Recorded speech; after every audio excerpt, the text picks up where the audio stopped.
সেনাপতি, আজ্ঞে মহারাজ। আমার রাজ্যের কি হাল?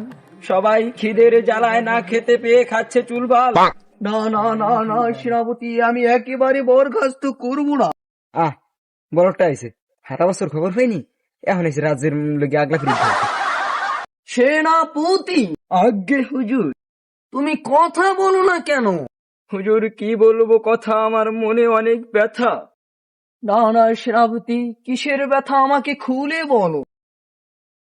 আজকে 3 দিন যাবৎ বিয়ের বদলে দেখেছি অনেক নারী।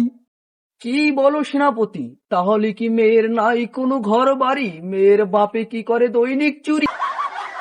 না না হুজুর, চুরি করলেও মানা যেত, কিন্তু সে রীতিমতো ভিক্ষা করে।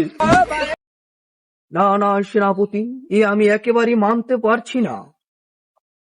এখন তাহলে হুজুর আপনি কি করতে চান? না না সেনাপতি, তোমার কোনো চিন্তা নেই, আমি থাকতে তোমার কোনো ভরসা নেই। আমি কালকেই যাব সেই ভাল্লুক নগরীতে তোমার জন্য কন্যা খুঁজতে। এ কি শুনালেন আপনি মহারাজ? এই বিয়ে হয়তো আমার শেষ বিয়ে। প্রহরী, প্রহরী, তোমরা কোথায়? সেনাপতি আটকে গেছে।